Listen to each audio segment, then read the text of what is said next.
დღეს განვიხილავთ UFC 324-ის 5 ყველაზე მნიშვნელოვან სიახლეს. წინ გველოდება გიჟური ქარდის ანალიზი და რამდენიმე მნიშვნელოვანი აზრიც მაქვს ამ ღონისძიებასთან დაკავშირებით. ამ ვიდეოს გამოტოვება ნამდვილად არ აღერს. მზად ხარ?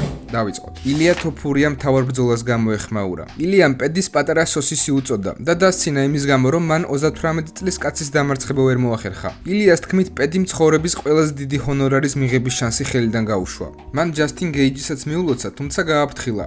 მოემზადე, მაგრამ მაინც განწირული ხარ. რეალურად თოფურია პედის უნარების მიმართ ცოტა კეთილგანწყობილი იყო. სინამდვილეში გეიჯიმაც და პიმბლეტმაც აბსოლუტურად ნული დაცვა აჩვენეს. ვინაიდან ჯასტინმა ჩარლზ ოლივეირას მსგავსად მხოლოდ წინ სიარული იცის, ის პირველივე რაუნდში ნოკაუტით დამარცხდება ისეთ ტექნიკოსთან, როგორიც ილია. პიოტრ იანი ივენტს გამოეხმაურა. იანმა ტვიტერზე დაწერა: "ახლა ხანს გავიღვიძე. რაიმე მნიშვნელოვანი გამოტოვა?" მოგვიანებით მან მედიას განუცხადა, რომ მეტოქეებს ის არ არჩევს, ვისაც UFC დაუყენებს ყველას ღრმა წყლებში ჩაათრევს. ჩემი აზრით, არც უმარი და არც შონომალი არ არიან იანის ან მერაბის დონეზე. ხაბიბის გავლენა უმარს აქტუალურს ხდის, მაგრამ მნიშვნელობა არ აქვს, ვის ეჩხუბებიან შემდეგში. ჩვენ მაინც იანის და მერაბის ტრილოგიას ვიხილავთ შემდეგში. უმარ ნურმაგომედოვი ამტკიცებს, რომ მისთვის სპარინგი უფრო რთული იყო, ვიდრე ფიგურედოსთან ბრძოლა. უმარმა განაცხადა, რომ სპარინგ პარტნიორებმა უფრო მეტი პრობლემა შეუქმნეს, ვიდრე დეივისონ ფიგურედომ. ბოლომდე ეცადა, რომ კვლელივით მებრძოლა, მაგრამ როცა მეტოქე ბრძოლაში არ შემოდის, რთულია აჩვენო კონკურენტული ჩხუბი. ჩემმა პარტნიორებმა მანელ კაპემ და მაგომედოვმა ამ ბოლო თვეში გაცილებით მეტი თავსატეხი გამიჩინეს, ვიდრე ფიგურედომ.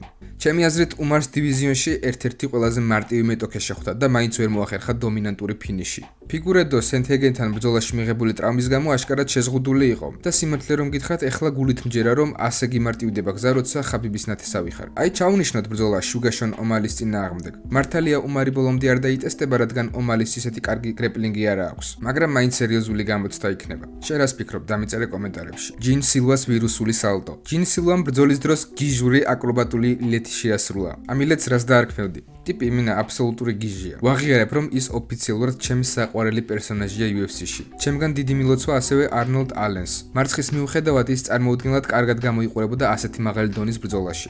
არმად სარუკიანიც პედი პიმბლეტის მარცხს გამოეხმაურა. არმანმა სოციალურ ქსელში დაწერა: "ამ კლოუნმა გეიჯის ის ვერსიაც კი ვერ დაამარცხა, რომელიც ანტიბიოტიკებზე იჯდა. საიდუმლო არაა, რომ UFC პედის აქტიურად წინ ქაჩავს, რადგან ის დიდი ვარსკვლავია. ილიასაც კი უნდოდა მასთან შეხვედრა, მაგრამ არმანი აქ აბსოლუტურად მართალია. გეიჯის აშკარა სტაფილოკოკური ინფექცია ჰქონდა და საკუთარი თავის 50%-ს ჰქავდა და ასევე ნორმალურად მოძრაობაც არ შეეძლო. თუმცა ისიც უნდა ითქვას, რომ არმანმა 2 წელიწადში მხოლოდ 2-ჯერ იჩხუბა. პედი უფრო აქტიურია და ამიტომაც მიიღო სატიტულო შანსი მასზე ადრე. კარგი, მოდი ახლა UFC 324-ის ქარდის ანალიზი დავიწყოთ, მაგრამ სანამ ამას გავაკეთებთ, გთხოვ, რომ გამოიწერო არხი და დაალაიქო ვიდეო. მაგრამ დაალაიქება უფრო მნიშვნელოვანია. ალექს პერეზი ჩარლზ ჯონსონის წინააღმდეგ. ეს იყო აბსოლუტური დომინაცია. პერესმა დააფინიშა ტიპი, რომელმაც მანამდე ფლაივეით დივიზიონის ახლანდელი ჩემპიონი ჯოშუა ვენი დაამარცხა. პერესმა ის დასაწყისშივე შეაბარბაცა, აქედან კი მისი ფინიში დაიწყო. ეს იყო ძალიან დიდი განაცხადი პერესისგან, რადგან ჯონსონი აქამდე არ გათიშულა.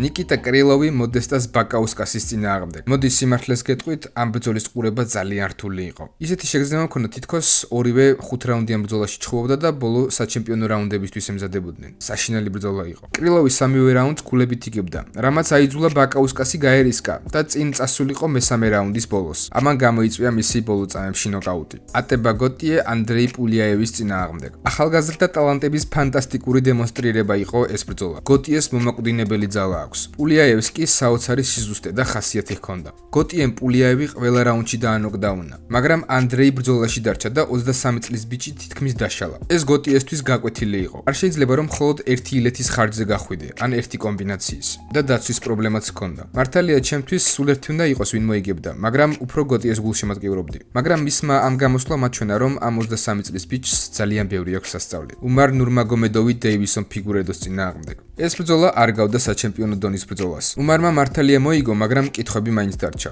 უფრო მეტ დომინაციას ველოდით. ფიგი ისე გამოიყურებოდა, თითქოს უბრალოდ გალიაში შეაგდეს, თუმცა უმარმა ფინიში მაინც ვერ მოიპოვა. ჯინ სილვა არნოლდ ალენის წინააღმდეგ. ეს ისეთი ბრძოლა იყო, ყოველდღე რომ მოგინდება ყურება. ორი ნამდვილი მეომარი. ალენს აქვს ის ძველი რაღაც ინგლისური ბირმინგემული ქუჩის ჩხუბის სტილი, რომლის ყურებაც ძალიან სიამოვნებს. სილვა კი ქაოსური და არაპროგნოზირებადი ცხოველივითაა. ჯინ სილვამ ამ ნამდვილ ომში ერთსულოვანი გადაწყვეტილება გადაწყვეტილებით გაიმარჯვა. ნატალია სილვა როუზ ნამაიუნასის წინააღმდეგ. ამ პრეტენდენტის ბრძოლაში მგონია, რომ ნატალია სილვამ ოდნავ უფრო მეტი იბრძოლა ვიდრე როუზ ნამაიუნასმა. ბრძოლა თანაბარი იყო, მაგრამ აშკარაა, რომ როუზის დრო მწვერვალზე იწურება. 28 წლის სილვა ბევრად უფრო სასიამოვნო პრეტენდენტია UFC-სთვის. 29-28 ერთსულოვანი გადაწყვეტილებით.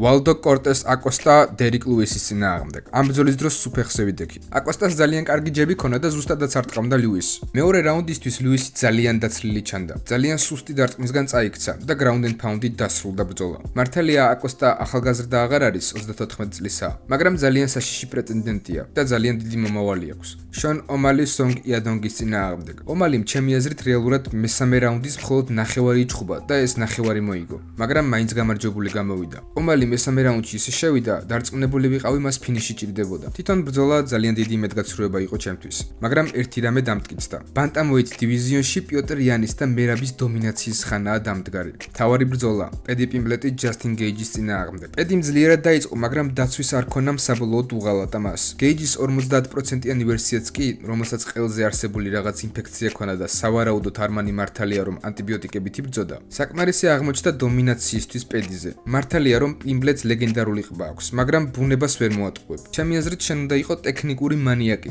რომ ამ დივიზიონის მწვერვალში გადარჩე. შემდეგი გაჩერება გეიჯი თოფურიას წინააღმდეგ. დამიწერე რას ფიქრობ ამ ბრძოლის შესახებ. ამით სრულდება ჩემი ანალიზისებრი ვიდეო ლეგენდარული UFC 324-დან. ეს მართლაც გიჟური ღამე იყო, სავსე დრამით, მოულოდნელობებით და რეიტინგის სერიოზული ცვლილებებით. დამიწერეთ რას ფიქრობთ თქვენ ომალის ამ გამარჯვებაზე და გადაუვლის თუ არა თოფურია გეიჯის. არ დაგაუწყდეთ ვიდეოს მოწონება და ჩემი არხის გამოწერა. შემდეგ ვიდეოში შევხვდებით. გისურვებთ ბრძოლებით აღსავსე დიდებულ წელს.